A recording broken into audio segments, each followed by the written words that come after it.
aking collective? Anong current situation ng aking collective? Para malaman namin kung para sa kanya itong reading na to. Dahil kung hindi, kung private reading to, ibabalik ko yung money. Since hindi to private reading, just scroll up, okay? Huwag niyo ipipilit kung hindi para sa inyo, ha?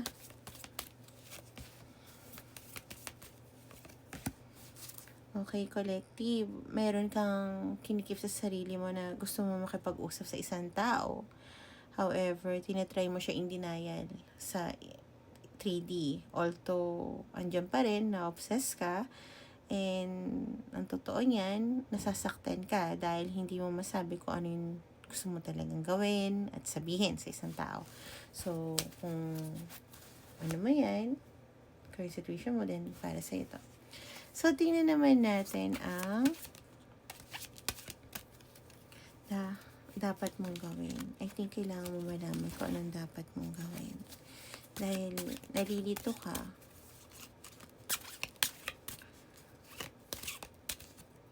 Gusto ko muna malaman ba't nalilito siya. Isang card lang. Okay. Kasi may ginagawa kang bagong kabanata sa buhay mo. So, ano ba dapat niyang gawin?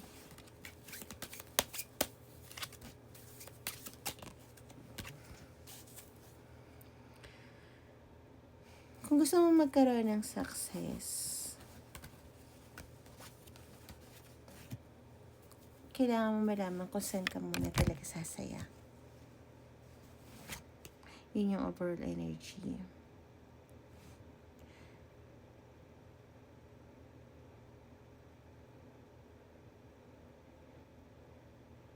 Kailangan mo magkaroon ng amends sa mga bagay na maling nagawa mo. Magkaroon ng confession.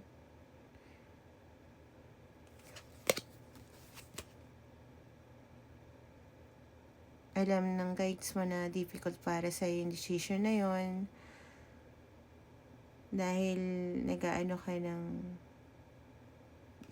dinadoubt mo yung sarili mo, yung inner conflict mo. Kaya nagkakaroon ng avoidance at tinatago mo yung impormasyon. Kaya nalilito ka at nalilito din yung tao na dapat siguro makausap mo.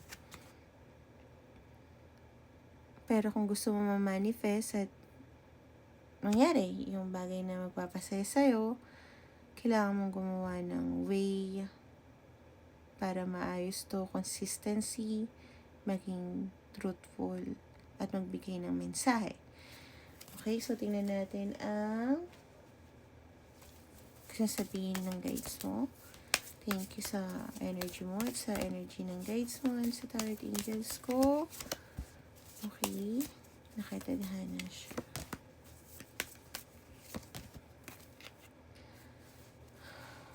Bakit? Sige to, mag-isip-isip ka muna. Kung gusto mo talaga makapag-negotiate sa isang tao, tatandaan mo lang daw na nakatadhana yun, no? So, kahit anong gawin mong takbo or you try to move forward, hindi mo siya matatakbuhan. Pero, pag ginawa mo kung ano yung nakatadhana, magkakaroon kayo ng maraming blessing. Bakit kayo? Dalawa kayo. I'm not sure kung love to or friend or family. Ikaw lang nakakaalam nun. Pero napaka-straightforward and simple message yun. So, I hope this helps you. Kung gusto mo na mas malalim na reading, PM mo ko dito. Ayan, dito mo ko PM. Always make a choice kung saan ka magiging masaya. And bye-bye.